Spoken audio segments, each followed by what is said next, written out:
Mr. Speaker, Mr. Vice President, honorable members of the United States Congress, ladies and gentlemen, it is an honor for France, for the French people, and for me to be received in this sanctuary of democracy, where so much of the history of the United States has been written. We are surrounded today with images, portraits, and symbols, which remind us that France has participated with heart in hand in the story of this great nation from the very beginning.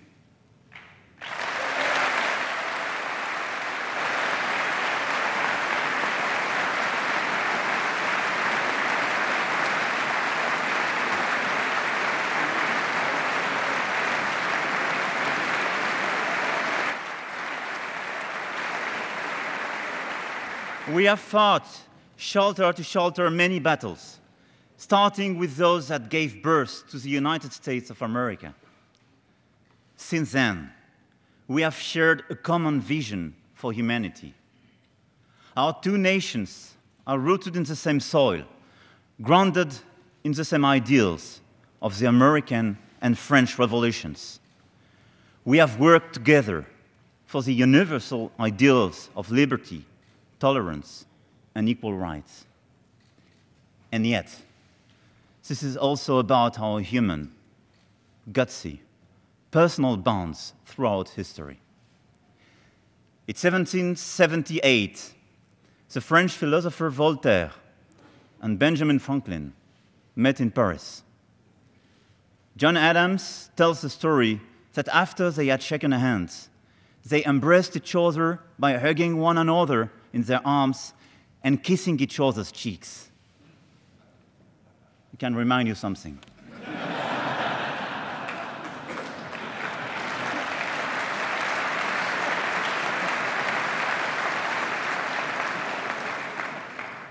And this morning, I stand under the protective gaze of Lafayette, right behind me.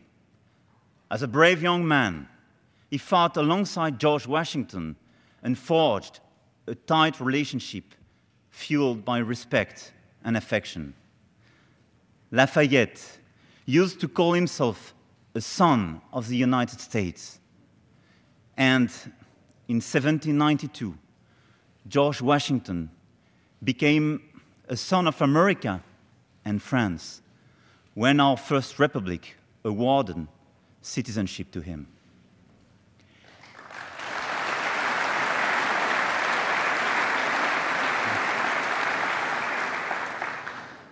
Here we stand in your beautiful capital city, whose plans were conceived by a French architect, Charles L'Enfant. The miracle of the relationship between the United States and France is that we have never lost this special bond deeply rooted not only in our history, but also in our flesh. This is why I invited President Donald Trump for the first Bastille Day parade of my presidency on the 14th of July last year. Today, President Trump's decision to offer France his first state visit to Washington has a particular resonance because it represents the continuity of our shared history in a troubled world. And let me thank your President and the First Lady for this wonderful invitation to my wife and myself.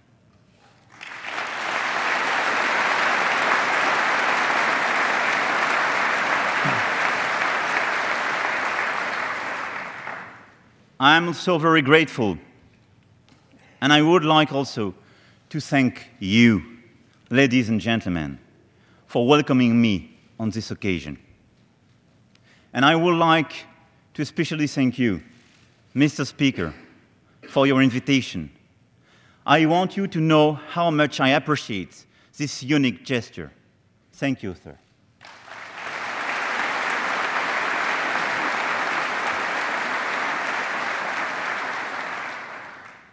The strength of our bonds is the source of our shared ideals. This is what united us in the struggle against imperialism during the First World War. Then, in the fight against Nazism during the Second World War.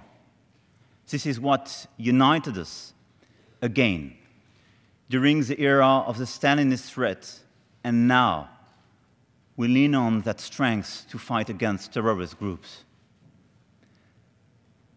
Let us, for a moment, transport ourselves to the past. Imagine, this is July the 4th, 1916.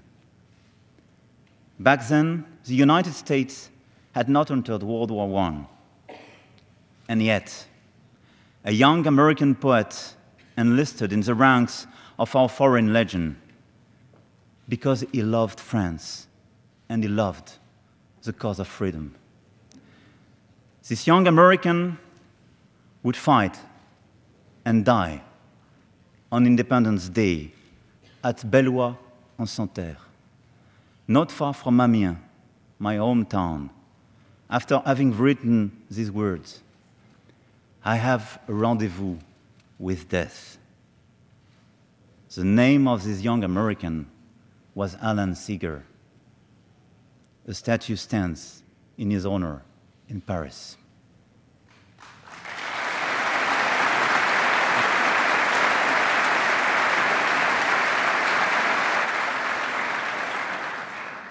Since 1776, we, the American and French people, have had a rendezvous with freedom. And with it comes sacrifices.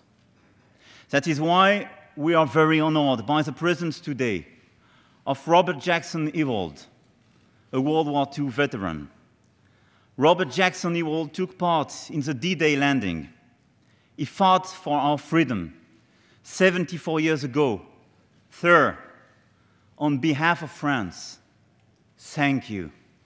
I bow to your courage and your devotion.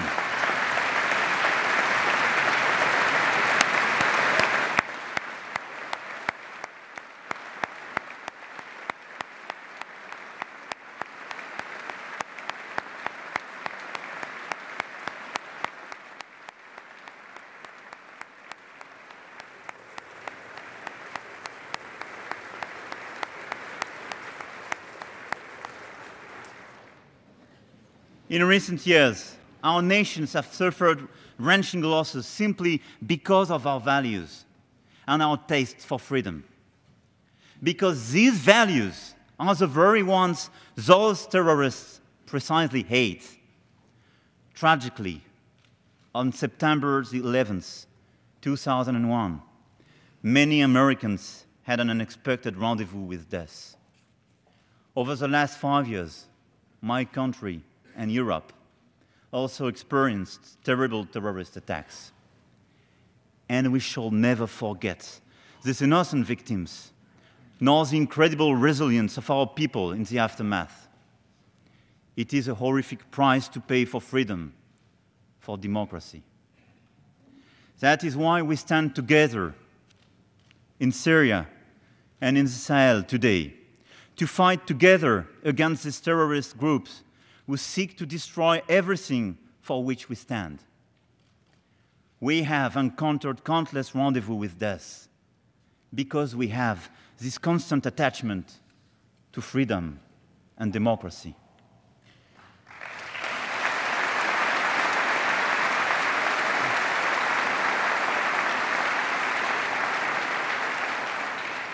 As emblazoned on the flags of the French revolutionaries, vivre libre ou mourir.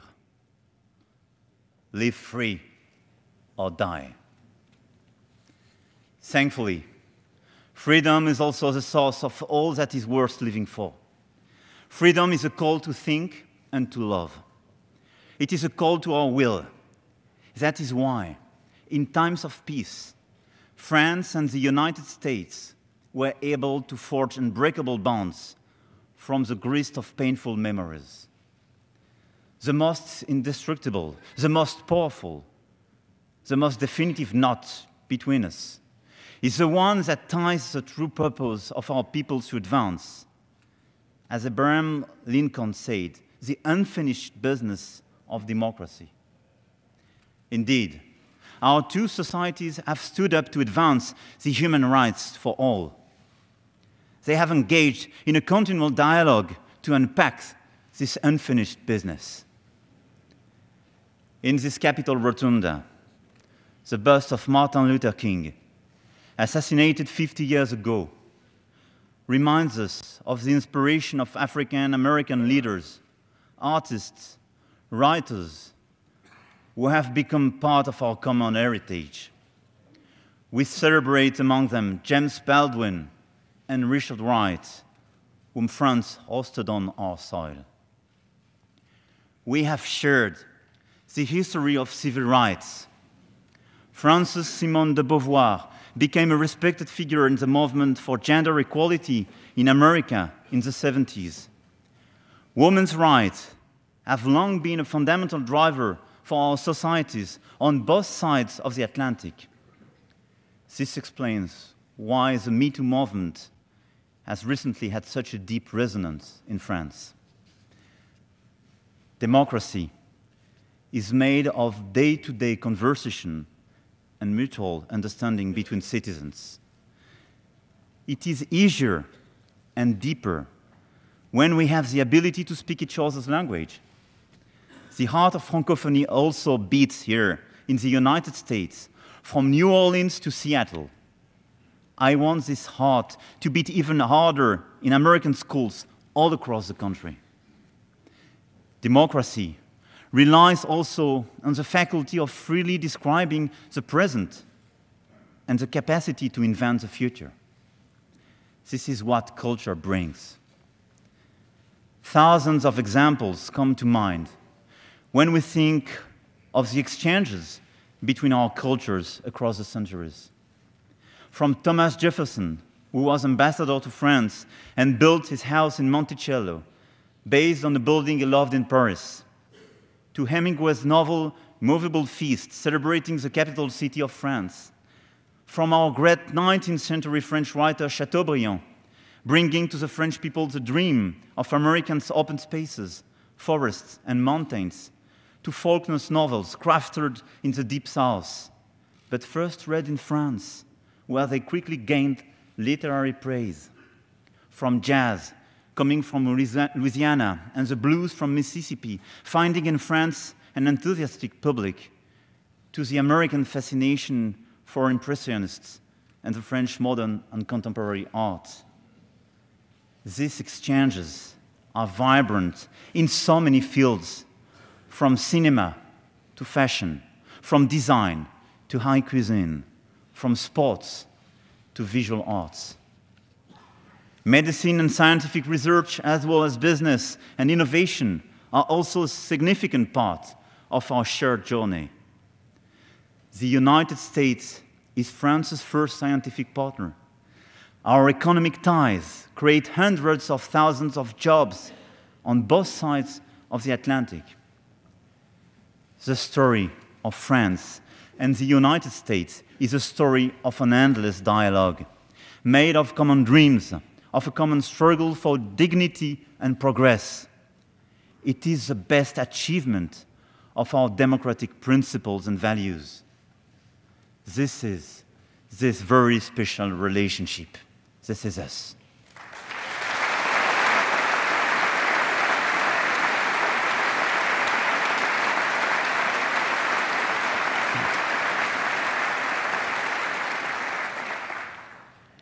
But we must remember the warning of President Theodore Roosevelt. Freedom is never more than one generation away from extinction. We didn't pass it to our children in the bloodstream. It must be fought for, protected, handed on for them to do the same.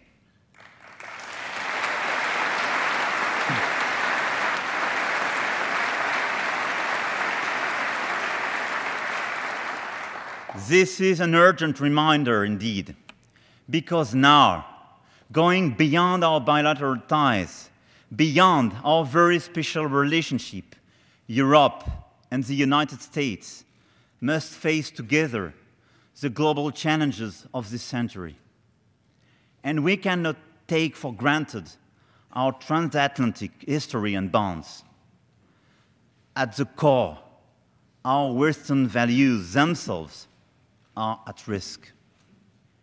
We have to succeed facing these challenges, and we cannot succeed in forgetting our principles and our history.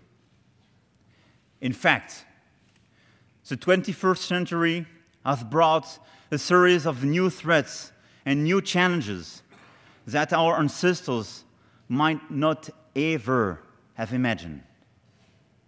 Our strongest beliefs are challenged by the rise of a yet unknown new world order. Our societies are concerned about the future of their children. All of us gathered here in this noble chamber, we, elected officials, all share the responsibility to demonstrate that democracy remains the best answer to the questions and doubts that arise today.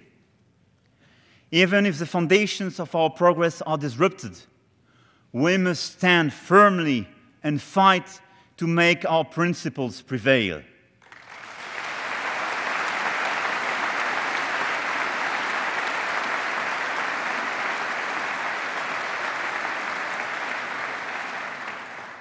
But we bear another responsibility inherited from our collective history. Today, the international community needs to step up our game and build the 21st century world order based on the perennial principles we established together after World War II.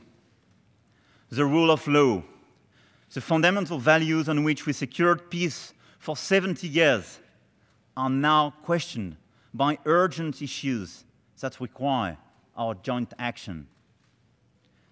Together, with our international allies and partners, we are facing inequalities created by globalization, threats to the planet, our common good, attacks on democracy through the rise of illiberalism, and the destabilization of our international community by new powers and criminal states. All these risks aggrieve our citizens. Both in the United States and in Europe, we are living in a time of anger and fear because of these current global threats. But these feelings do not build anything. You can play with fears and angers for a time, but they do not construct anything. Anger only freezes and weakens us. And as Franklin Delano Roosevelt said during his first inaugural speech, the only thing we have to fear, it is fear itself.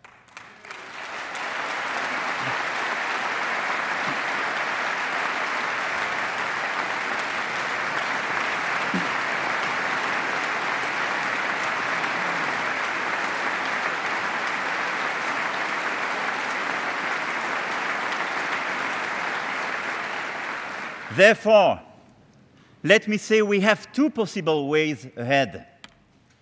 We can choose isolationism, withdrawal, and nationalism. This is an option. It can be tempting to us as a temporary remedy to our fears. But closing the door to the Word will not stop the evolution of the Word. It will not douse but inflame the fears of our citizens. We have to keep our eyes wide open to the new risks right in front of us. I'm convinced that if we decide to open our eyes wider, we will be stronger. We will overcome the dangers. We will not let the rampaging work of extreme nationalism shake a world full of hopes for greater prosperity. It is a critical moment. If we do not act with urgency as a global community, I am convinced that the international institutions, including the United Nations and NATO, will no longer be able to exercise a mandate and stabilizing influence. We would then inevitably and severely undermine the liberal order we built after World War II. Other powers, with a stronger strategy and ambition, will then fill the void we would leave empty. Other powers will not hesitate 1 second to advocate their own model to shape the 21st century world order. Personally, if you ask me, I do not share the fascination for new strong powers, the abandonment of freedom, and the illusion of nationalism.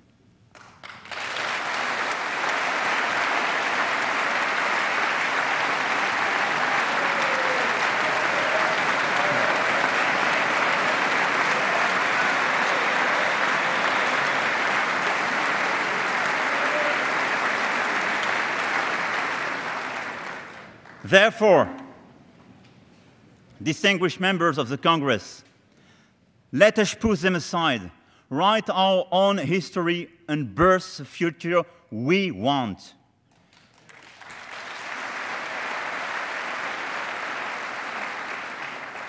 We have to shape our common answers to the global threats that we are facing. The only option then is to strengthen our cooperation. We can build the 21st century world order based on a new breed of multilateralism, based on a more effective, accountable, and results-oriented multilateralism, a strong multilateralism. This requires, more than ever, the United States' involvement, as your role was decisive for creating and safeguarding today's free world. The United States is the one who invented this multilateralism. You are the one now who has to help to preserve and reinvent it.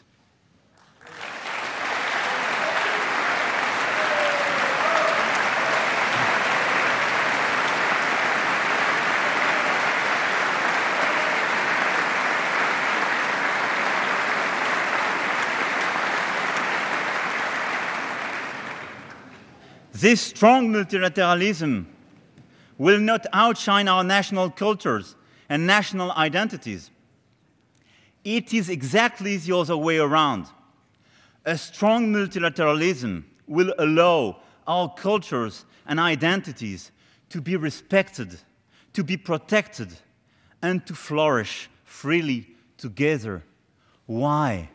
Because precisely our own cultures is based on both sides of the Atlantic, on this unique taste for freedom, on this unique attachment for liberty and peace.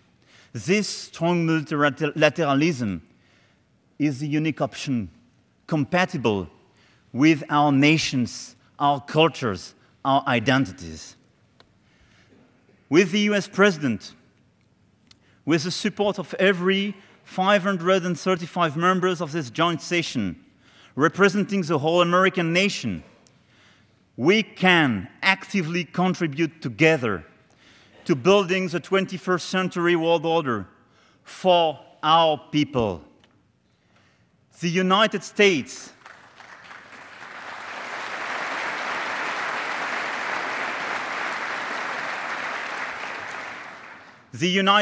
and Europe have a historical role in this respect, because it is the only way to defend what we believe in, to promote our universal values, to express strongly that human rights, the rights of minorities, and shared liberty are the true answer to the disorders of the world.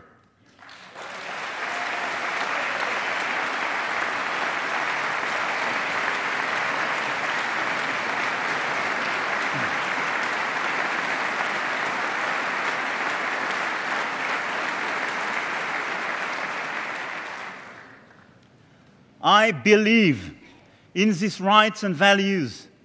I believe that against ignorance, we have education. Against inequalities, development. Against cynicism, trust and good faith. Against fanaticism, culture. Against disease and epidemics, medicine. Against the threats on the planet, science.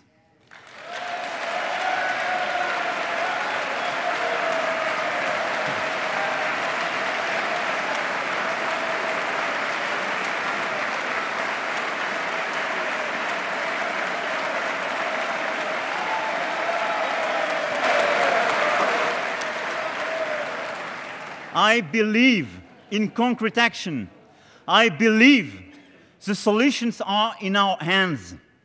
I believe in the liberation of the individual and in the freedom and responsibility of everyone to build their own lives and pursue happiness. I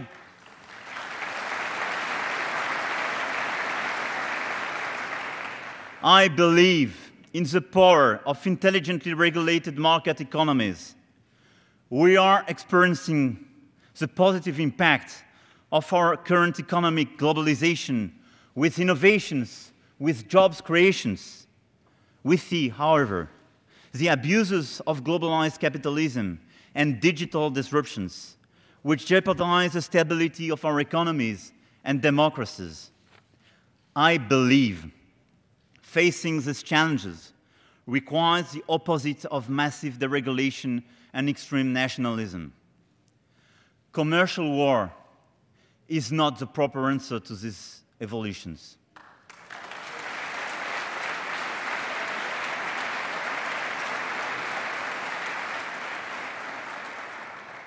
We need a free and fair trade, for sure.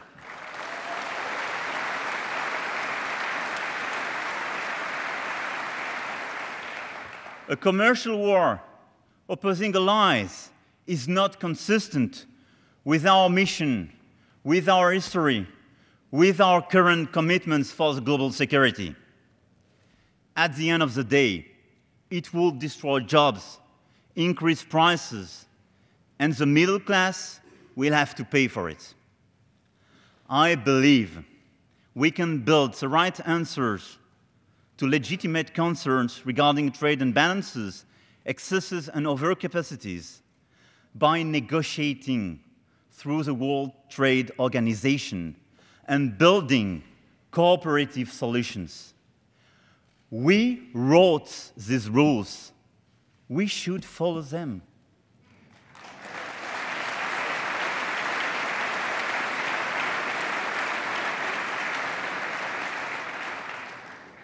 I believe we can address our citizens' concerns regarding privacy and personal data.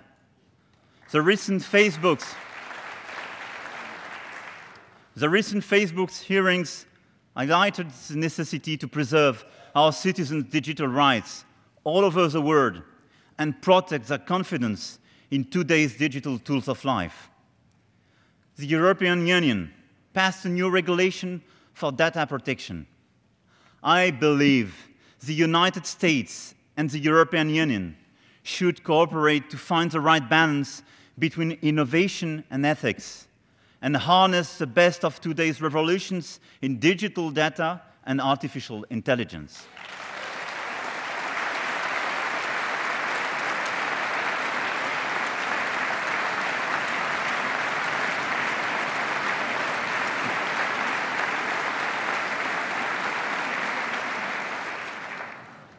I believe facing inequalities should push us to improve policy coordination within the G20 to reduce financial speculation and create mechanisms to protect the middle class interests. Because our middle classes are the backbone of our democracies.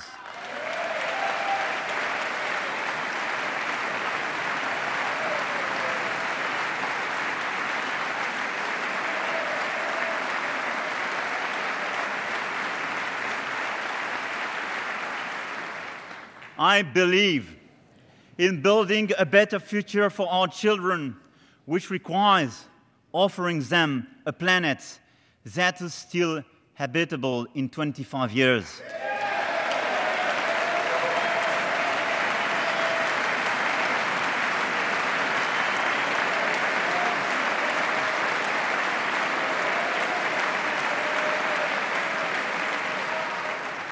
Some people think that securing current industries and their jobs is more urgent than transforming our economies to meet the global challenge of climate change. I hear these concerns, but we must find a smooth transition to a low-carbon economy.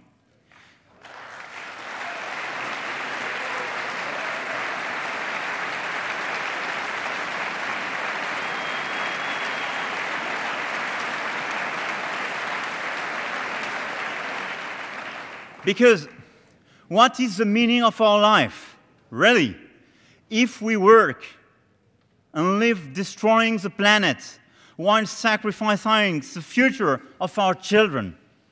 What is the meaning of our life if our decision, our conscious decision, is to reduce the opportunities for our children or grandchildren?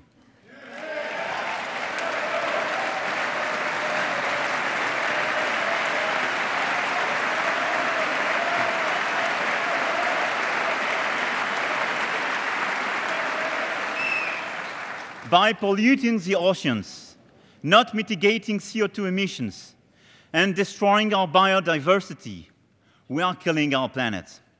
Let us face it, there is no planet B.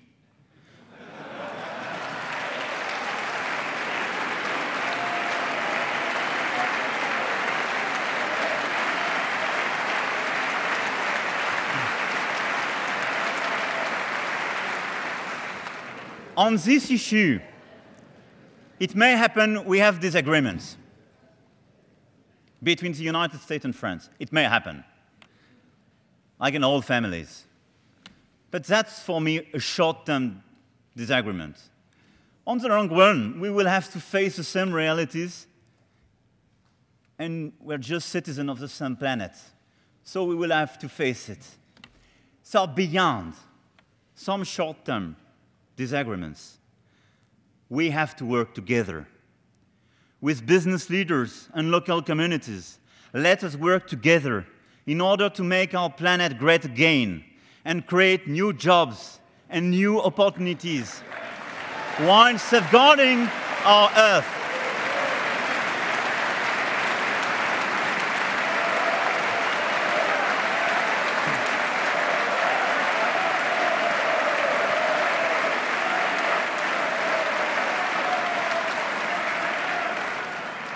And I'm sure one day the United States will come back and join the Paris Agreement.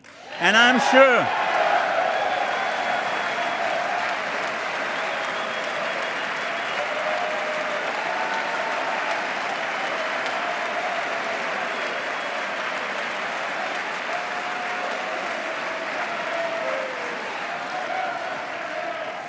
sure we can work together to fulfill with you the ambitions of the Global Compact on the environment.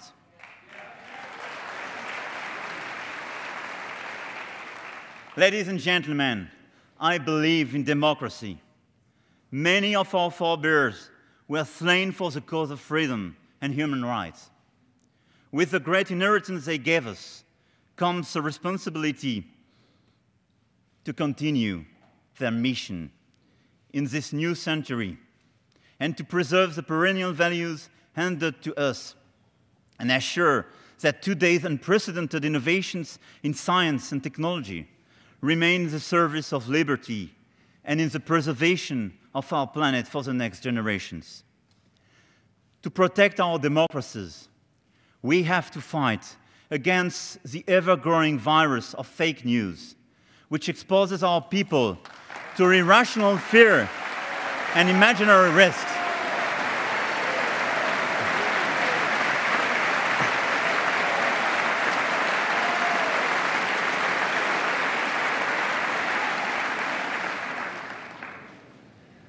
And let me attribute the fair copyright for this expression, fake news, especially here. Without reason, without truth, there is no real democracy. Because democracy is about true choices and rational decisions. The corruption of information is an attempt to corrode the very spirit of our democracies.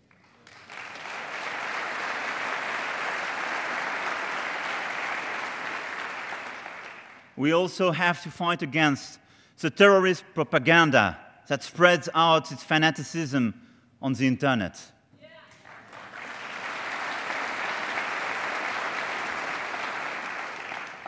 It has a gripping influence on some of our citizens and children. I want this fight to be part of our bilateral commitment, and we discussed with your President the importance of such an agenda. I want this fight to be part of the J7 agenda because, here again, it deeply harms our rights and shared values. The terrorist threat is even more dangerous when it is combined with the nuclear proliferation threat. We must therefore be stricter than ever with countries seeking to acquire the nuclear bomb. That is why France supports fully the United States in its efforts to bring Pyongyang, through sanctions and negotiations, towards denuclearization of the Korean Peninsula.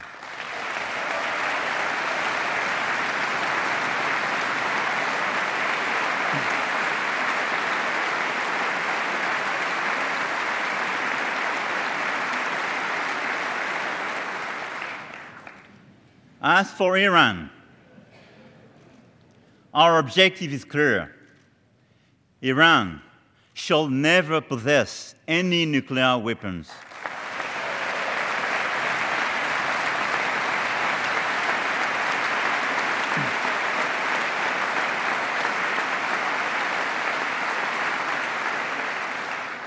Not now, not in 5 years, not in 10 years, never.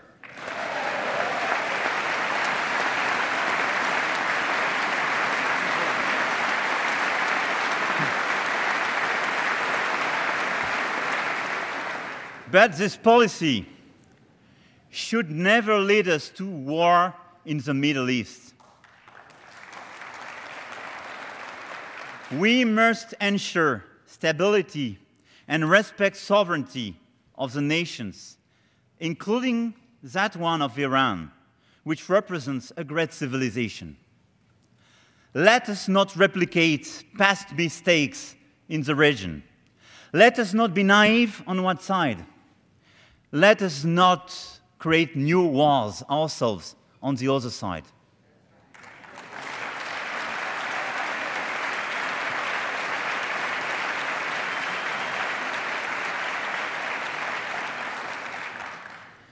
There is an existing framework called the JCPOA to control the nuclear activity of Iran.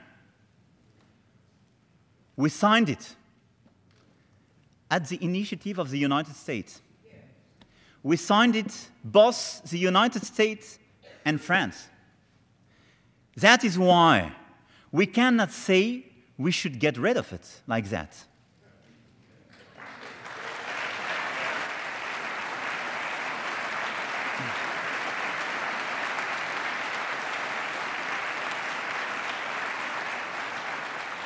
But it is true to say that this agreement may not address all concerns, and very important concerns. This is true. But we should not abandon it without having something substantial and more substantial instead. That's my position.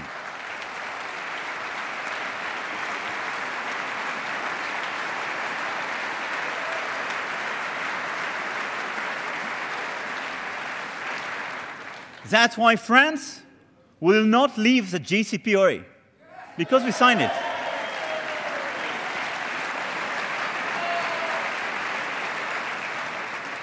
Your president and your country will have to take in the current days and weeks its own responsibilities regarding this issue. But what I want to do, and what we decided together with your president, is that we can work on a more comprehensive deal addressing all these concerns. That is why we have to work on this more comprehensive deal based, as discussed with President Trump yesterday, on 4 pillars. The substance of the existing agreement, especially if you decide to leave it. The post-2025 period, in order to be sure that we will never have any nuclear activity for Iran. The containment of the military influence of the Iranian regime in the region, and the monitoring of ballistic activity. I think these 4 pillars, the one I addressed in front of the General Assembly of the United Nations last September, are the one which cover the legitimate fears of the United States and our allies in the region. I think we have to start working now on these 4 pillars to build this new comprehensive deal and to be sure that whatever the decision of the United States will be, we will not leave the floor to the absence of rule. We will not leave the floor to this conflict of powers in the Middle East. We will not fuel ourselves in increasing tensions and potential war. That's my position, and I think we can work together to build this comprehensive deal for the whole region, for our people, because I think it fairly addresses our concerns. That's my position. Thank you, President.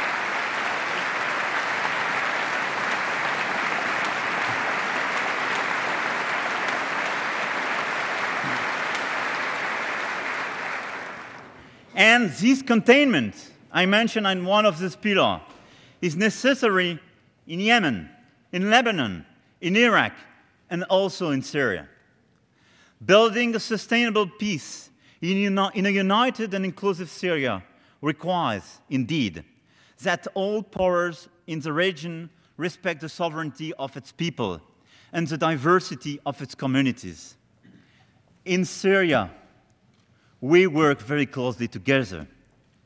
After prohibited weapons were used against the population by the regime of Bashar al-Assad 2 weeks ago, the United States and France, together with the United Kingdom, acted to destroy chemical facilities and to restore the credibility of the international community. This action was one of the best evidence of this strong multilateralism.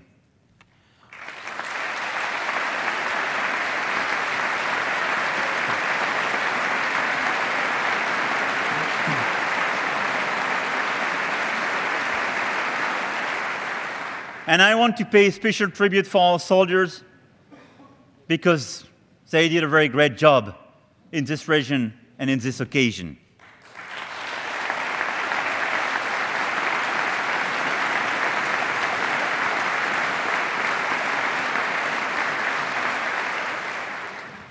Beyond this action, we will together work for humanitarian solution on the short term, on the ground, and contribute actively to a lasting political solution to put an end to this tragic conflict.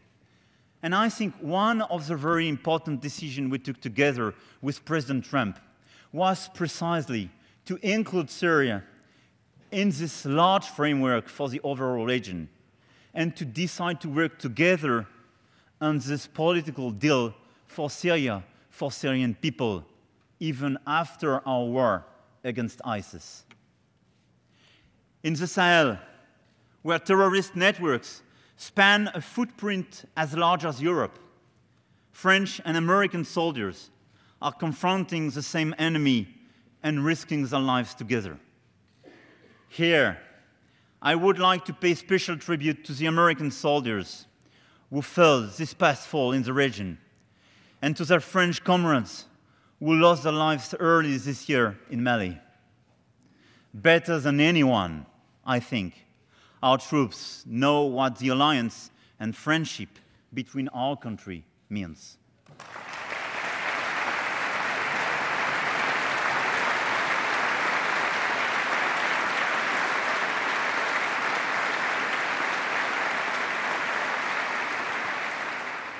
I believe facing all these challenges, all these fears, all this anger, our duty, our destiny is to work together and to build this new, strong multilateralism.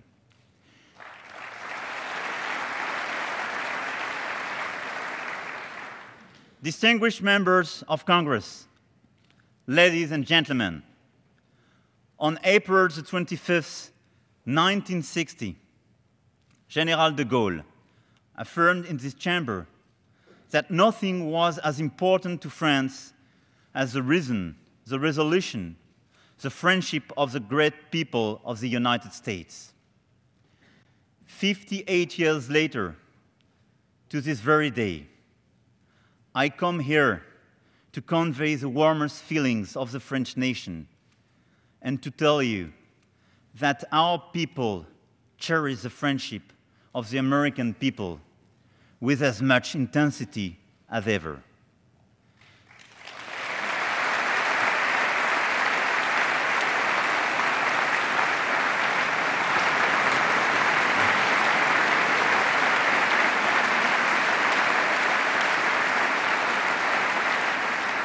The United States and the American people are an essential part of our confidence in the future, in democracy, in what women and men can accomplish in this world when we are driven by high ideals and an unbreakable trust in humanity and progress.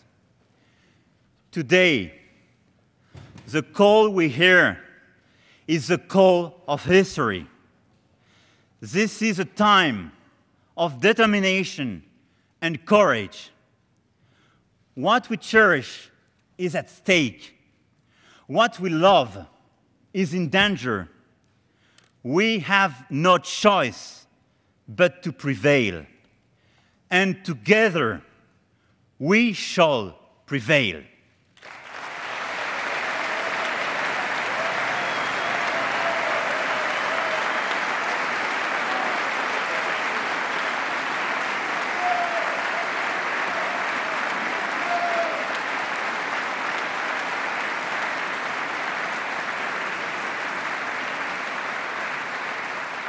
Vive les États-Unis d'Amérique!